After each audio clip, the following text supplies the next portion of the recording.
Hey, Tyler. Thanks for taking time Megan. to talk to me today. I wanted us to dive in a little bit around redesigns because I have heard a lot of people talking about how they've got redesigns on their roadmap for Mhm. this new year. And I also know that one of the things that keeps product managers and other people who are like decision makers up at night is the thought that like if they redesign now, how do they make sure that they're not redesigning every year, right? You hear Sure. nightmare stories about like they spent millions of dollars on a redesign and 6 months later they have to redesign again. Ooh, And obviously technology changes. So there, you will always, there's always an evolution to your website or your application. But what can people do to make sure that what they're investing in doesn't need to be tossed out when the next big thing comes along? yeah, that is the question in a lot of ways. And I understand where folks are coming from. Like I really do. Especially we sometimes are working with organizations where because the choice there's a fork in the road, right? Where a lot of times there are things that are working well about what you have today and there are things that aren't. And that is such a scary fork because you don't want to throw the baby out with the bathwater. You don't want to end up in a situation where not only now have you thrown away whatever goodwill, whatever foundation you had for success, but you've also now created these new problems. The risk of disrupting your income that would help fund the course correction is I understand it. It keeps folks It's up at night. real. Yeah. Yes, it's very real. The good news is that we have a really good track record for this. We really don't have any horror stories in our backlog. A lot of times the projects we work on, they seem to retire gracefully, like someone's acquired and it's rolled into a larger project, or a feature that was a product on its own ends up kind of being a tail wagging the dog and gets rolled into whatever their flagship product is, things like that. So I would say first, making sure that you are partnering with folks that are experienced and have done this sort of thing before and are not chasing trends. I'll go back to that in a little bit, but you want to start by doing the sorts of things that you want to do on every project, which is making sure that your goals and priorities are clear and your audiences are clear. The reason that redesigns often fail is because they are out of step with who the redesign is for. The most common thing that we sometimes see before we start working with an organization is an emphasis on the business needs over the customer needs.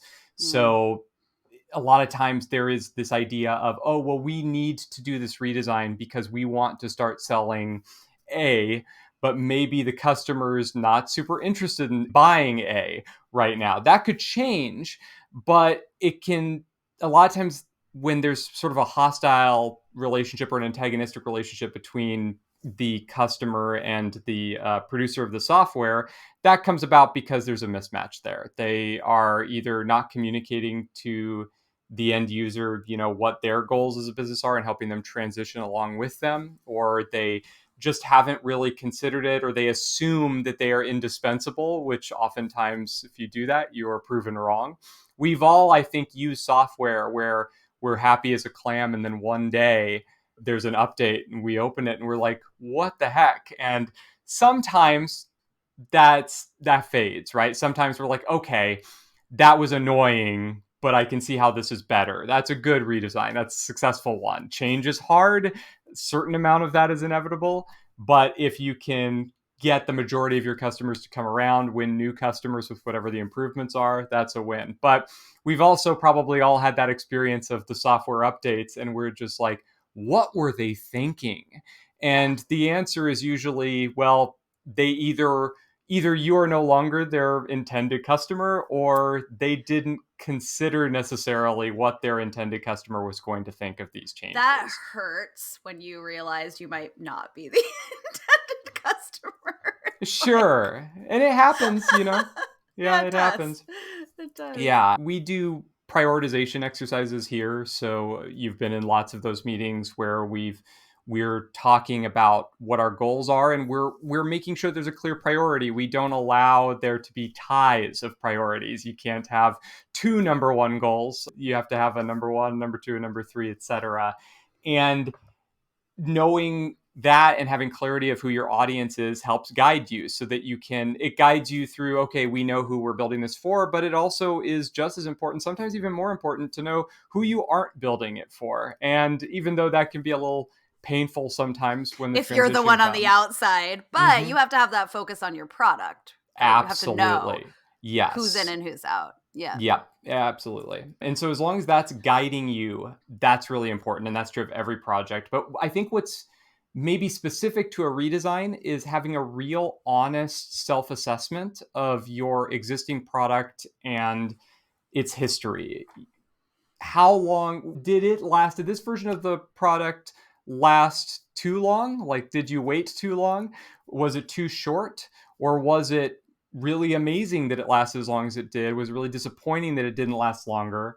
And in either case, what went right and what went wrong? Like, what are the qualities of what you have now that if you could wave a magic wand and keep them all intact, what would those be? And also, once you have that sort of understanding, making sure that you are also taking a moment to gauge how many of those are still relevant. That's especially important if you're talking about a product that's 5, 10 years old that you are redesigning, because some of the things that may have given you initial success might not still be relevant. I think back a lot to, there was a talk I saw Jeff Veen give a while back where he talked about the history of refrigeration and about how the businesses that were doing ice delivery were not the same businesses that sold ice boxes, were not the Mm, same businesses that sold refrigerators. And I think about that a lot in terms of redesign, because you don't want to, maybe you built your whole business on selling ice delivery,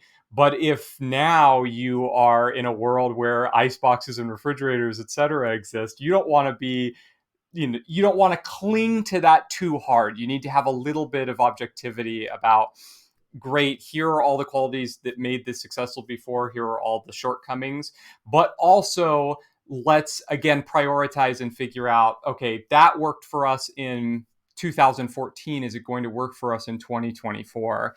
right. Is it relevant in 2024? And some things are going to be and some are not, but I think that honesty and that truthful, here's what's working and here's what isn't, can help figure out what things you can leave by the wayside or deprioritize, might be a nicer way to say. And then what things are going to be the deal breakers, the things that are going to help.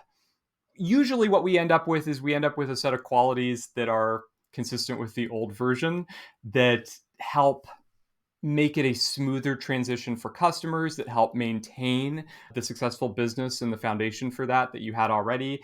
And then we have a set of things that are the new shiny stuff, the things that are motivating you to redesign in the first place. And both are important. If you sacrifice, the former, you end up losing out and disconnected from your customers. If you sacrifice the latter, you end up having everyone go, well, this was arbitrary, this was a Why waste of did we money, do why did we this? do this? Right. Exactly. Like you have to give the users something that they think, "Oh, okay, this was worth it." I know I had to make a Absolutely. change, maybe a little change to my workflow or change even the the colors change and people are thrown off. And depending on the kind of Yes. application, like that could be that makes sense. If it's an application that someone's using to get their job done, things like that can be fairly significant. Um Absolutely. Spatial design in UI is one of the toughest ones to sort of mhm. stray away from. If you are used to something being in the top right corner and it moves to the top left corner, those sorts of things add up. And so it's something to consider, is that muscle memory and that familiarity. Sure. It's one of the reasons why sometimes when you are evolving with a customer base over a long period of time, you can develop this shorthand that you can become a little over reliant on. For Mm. example, you might have chosen an icon 5 years ago, and there's a button that's only that icon and it's in the top right. And now, if you move that or you change where it exists, you are relying on someone having both knowledge of that shorthand and the ability to adapt to wherever it's moved to, which is why redesigns are another great opportunity to improve your labeling, improve the visual language that you're using, and to make sure you're embracing clarity. There can be a temptation to sort of take his opportunity to modernize and simplify. And those are great goals, but you always want to make sure that straightforwardness and clarity are emphasized over just simplicity. Simplicity is a nice byproduct of a very straightforward and very focused experience, but it can be a good opportunity to go, okay, well, based on our new priorities, we have to move stuff around. So let's make sure while we're doing that, that we're making it extra clear so that Right. at the very least, someone's like, oh, darn, that thing moved. But, oh, it's labeled, I see now. Maybe the icon changed, maybe whatever, but it's clear Yeah. where it is and what's going on now. Have compassion for your users that have to go along with the change. So you Absolutely. mentioned finding a partner you can trust that understands Mm-hmm. the landscape and understands these sorts of challenges. You also talked about prioritizing user needs over business requirements and or business organization. I've certainly seen applications that reflect their organization's org chart more than they reflect the user's needs. You mentioned trends and not following trends, or maybe following trends. I don't know. You tell me. Sure. Well, obviously, there are, or maybe not obviously, but there are going to be certain things that influence why you're doing a redesign in the first place. And some of those may have to do with trends. I'm more interested in like customer trends than I am Hmm. in design and technical trends, because I think customer trends are the things that stick. Customer trends are the things that frankly can justify a business investment. Think back to when smartphones were becoming as ubiquitous as they are. That's an example of a trend that was driven by customer interest, customer needs. In this day and age, if you are designing something and you aren't thinking about it responsively, if you aren't thinking about it starting from mobile, you are pretty much officially out of touch with mainstream users. And yet, 10, 15 years ago, that felt pretty new. So that's an example of a customer driven trend. But business and specifically development related trends are often driven a little bit more by, I guess this is an overgeneralization, but there's definitely a feeling of FOMO in our industry, a fear of missing out, and a sense of wanting to. I think sometimes folks, when they have a product or any sort of project and they do it and it incurs technical debt, they become very, very focused on, well, we need to use whatever the most popular long-lived thing is, which I understand. I do think it's the wrong lesson, because the Hmm. reality is that specifically when we're looking at the web and we're looking at web technologies, and these days that's even a weird thing to say, since I guarantee most of the apps you're using on a regular basis are wholly or heavily powered by web technologies under the hood, even if they are native. Yeah. But, you know, one of the first rules of web standards is not to break past experiences, is to make things backwards compatible. So the idea that you can solve the problems of whatever framework you chose by choosing a different framework is maybe a little misguided. I think what it Hmm. needs to be is, again, a focus on what the customer needs are, but then an evaluation of the tools you're using based on how they relate to those web standards that never change.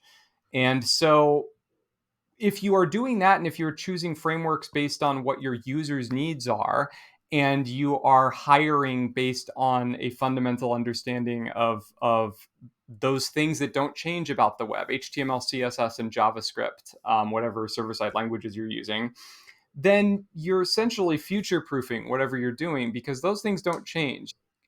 Let's say, just as a thought experiment, that you, for your project, realize you have a need for a certain framework. It's open source and your team understands the way it works, and it is just 100% made for your use case. Like, it just fits like a glove, but not that many people are using it.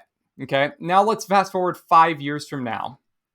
And that framework maybe isn't being maintained any longer. You're not getting the updates that you would like to see being made. You have some choices now. You know that it's being supported by your customers, so you can make some informed decisions. You know it's open source, so you can fork the thing. And you haven't sold out the product, so you have the income necessary to invest in whatever that change might be.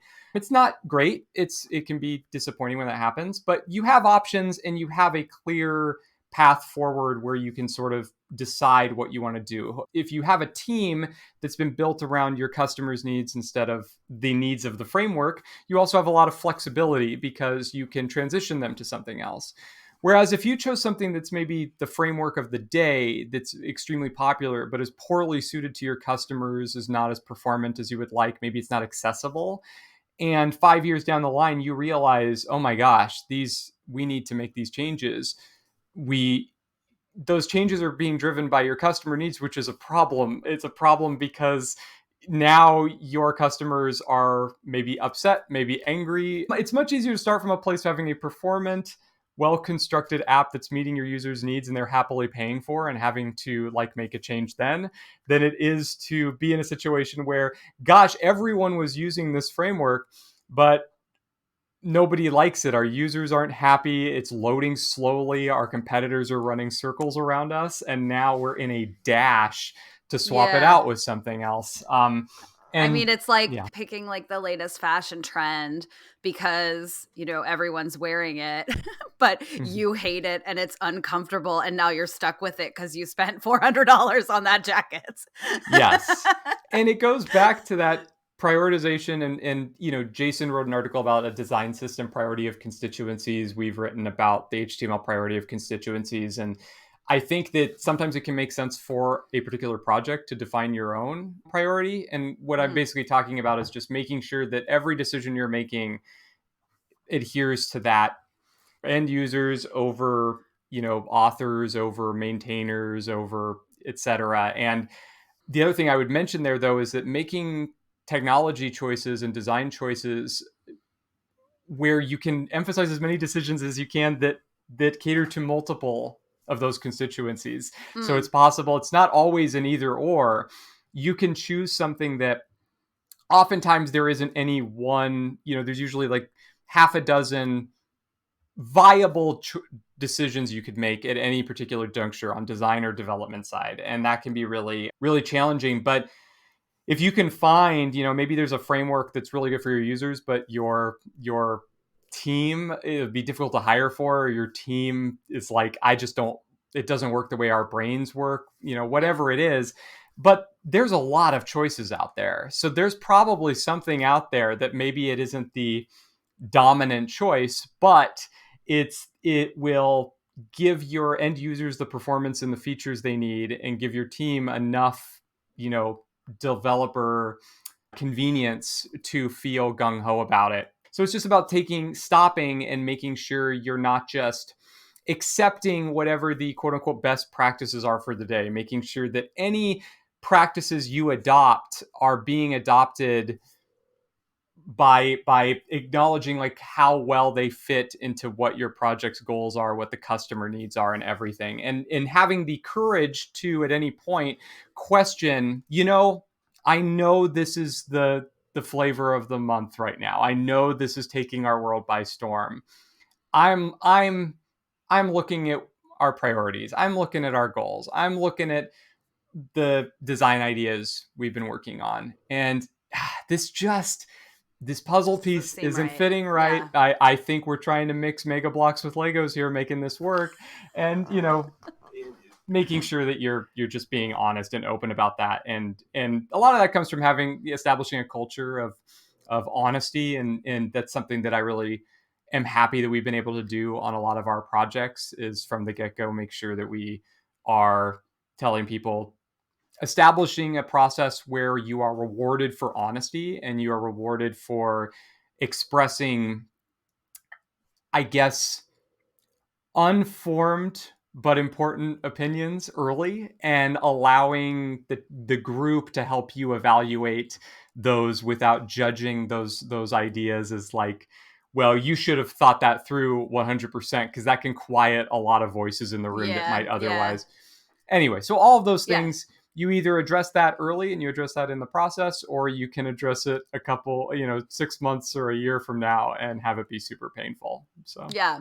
yeah. I mean, it sounds like prioritizing, like, this is project manager's sort of dream conclusion, which is like, know your audience, have priorities, and make decisions transparently according to those priorities and according to your users. I mean, is Mm-hmm. that definitely, is that what you're saying? Like, that Yeah. helps you get on the right path. Yes. It establishes the vision. You don't know the path you're going on if you don't do those. If you don't go through that process, you are probably following someone else's path, which is Mm, just a surefire way to, in 6 months or a year, go, oh no, we ended up, because yeah. you can't compete if what you're doing is exactly what everyone else is doing. It needs to be what you're driven by your customer needs and what your vision is for the product. And it's difficult. It's because that takes, I mentioned courage, and that is something, it takes courage and it takes honesty to know who you are and what value you're providing. And if you don't, that's okay too. That's actually a really important thing to acknowledge. And at that Hmm. point, what you really need to start with is talking to more of your customers and asking them, why do you use this product? Why did you choose this product? Why would you continue to use that? Have you been thinking about switching? And if so, why, and Why? what's, yeah, Yeah. having those conversations could be super important. And that's one of those things that is surprisingly uncommon. Is to a lot of our customers, they have great relationships with their end users, but we occasionally encounter folks where they didn't even think to, a To lot of times ask all it takes for. is offering like a gift card or something, or Yeah, some right. credit. It's I, not expensive, but it's a I was talking great tool. to a friend who's making her way into tech, and she worked in hospitality. And she said that when you work in a restaurant, you immediately get that customer feedback, right? Like, if the food or drink and service was good. And in product, that can be much harder, but it's equally important. You don't get that immediate, I'm sending this dish back to the chef, but people are sending the dish back to the chef. They're just doing it by no Yes. longer using your app or complaining to their friends about it or posting a bad review. I mean, and I think most people probably don't even do that. So yeah, you're Yes. absolutely right. It comes back to like knowing your users and Yes. prioritizing their needs. Yes. And Um, also on that point too, if one challenge can sometimes be products can get really big. And when you're redesigning, you might be in a situation where you have this behemoth of a feature set, of a legacy feature set. And so something that can also help with that a little bit is, rather than serving like a whole new 12-course meal, you can sort yes. of create Redo the little. appetizer. Yes, exactly. Start with just the appetizer. One of the things that's actually really rewarding, and I know you've been on projects with me where this has happened. I think if you've been with a product for a long time, 5, 10 years or something, it can feel like the whole thing is just this big whale. And you can sort of start generalizing of, this whole thing is awful. And there's no getting around that unless we replace the entire thing. And Throw it sometimes out. an outside perspective can be really helpful, because we've been on a couple projects where we've started, it's like, okay, we can only invest X amount, but we don't know how that's going to work because this has all these things. Then we look at it, we're like, well, what about this part here? And it's like, oh, I hadn't really thought about that part there. And it's like, well, let's figure out what are the dependencies. And we can sometimes do a little bit of a technical assessment to figure out before we go down a design path. Is there is this carvable? Can we Can we separate take this this out? little part off and use this as a first iteration? Yeah. Yes. And so we've been able to do little segments of something where you end up with kind of like a little island of modern stuff in a legacy product. We've Sure. also done things where it's more of like a beta or like a test launch of something that you iterate on, and then eventually it replaces the legacy product. So there's a lot of different ways you can approach it. It doesn't have to be um, throw it all redoing out, start over, exactly. complete revolution. I love doing pilot projects too, like doing things where we've worked on some stuff where it's like the target audience for this are this specific segment of customers who have agreed to be part of a pilot. And that can be really exciting. It can take some of the pressure off of making sure every choice is concrete because there's a second step. Rarely is the second step we're abandoning this wholesale. That can happen, but it's pretty rare. More often it's like, okay, we swung for the fences on this pilot. Some of it worked, some of it didn't. Let's now integrate that into the main experience, understanding that it's probably going to be a little less adventurous because the stakes are higher outside of a Yeah. pilot, but Yeah. that can Yeah. be a helpful way to approach it too. So, Tyler, we've talked a lot about really high level philosophical approaches to a redesign and Mm-hmm. things that I think are really important. Yeah. Having a trusted partner, not following trends for trends' sakes, and of course, like prioritizing users, which I think gets very easily lost, especially when you have a lot of business goals or revenue goals, conversion goals you're trying to achieve. You're held to that, you're evaluated by those. But I Yes. wonder if what kind of tactical things you might suggest that people keep Sure. in mind, things they can do tactically or practically as they embark on a redesign. Definitely. That's a great question. So, one of the things is making sure that designers are working as closely to the platform and the medium as they can so that they are not throwing things over the wall toward developers. So, depending on your organization, that can mean designers are prototyping and doing interactive prototypes. Here at Cloud 4, we would be doing in browser prototypes. But it can also mean just making sure the designers and developers are talking early, talking often, that developers are in designer views, that designers are in the QA process. That's Yes. really important because otherwise you can sort of make decisions that are informed by those goals and those priorities earlier on, but that are not feasible later on in the Right. project. And the later you get in the project before those are resolved, the more likely they're going to make it out to customers and add up to a lot of technical debt over time. So that's super important. Make sure design and development are collaborating directly and talking, and what that looks like is going to depend on your organization. Not to get too promotional, but we can help you figure out what the right balance is for your That's org. right. It's kind of our thing. Another thing on the design and development side is documentation. So make sure that you have a record of the design decisions you're making. The what is important, but the why is way more important, because as the project goes along, as team members leave and enter, as you get more feedback, as you change directions, it can be really tempting.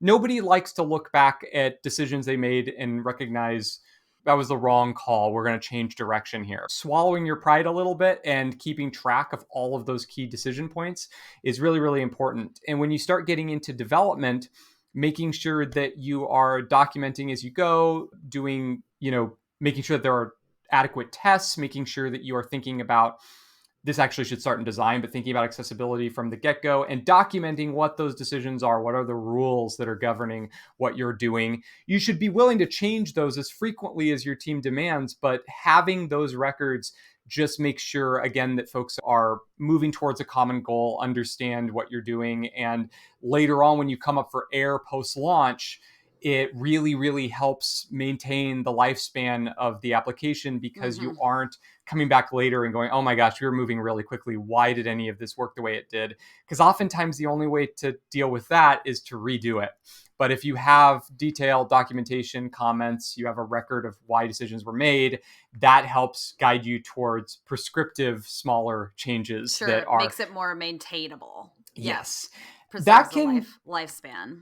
exactly right. Yeah. This could be a whole other conversation, but that can even extend all the way to establishing like a design system. And so I don't want to get too in the weeds on that, but the idea of having something with a long lifespan, it's about resisting the temptation or the need to reinvent the wheel over and over and over. And one of the most powerful tools to doing that is a design system because it allows you to iterate on the interface without throwing everything out, to rearrange the component parts into something new and to understand what the purpose of those parts are. It allows you to then really quickly craft new interfaces with sort of a micro level of polish that can help guide you towards a macro level of polish as you go on. That is the most high level, vague description of it Design because, system. again, yeah, I've been talking a while and I don't really want to Sure. go off the rails, but it is something tactical to think about early on. Not every organization can support a design system as a product, but the term design system is so broad. And the component pieces, for some organizations, it includes, a CSS framework. For others, it's more about like front end components. For others, it's just a big Figma library. So I mention it because the shape that takes will depend on the organization, will depend on the needs of your team and your product. But you should absolutely be thinking about it because fundamentally it's about making sure there is a source of truth for your design and development decisions, which I think makes a lot of tactical sense for something that you want to survive longer than a year or two.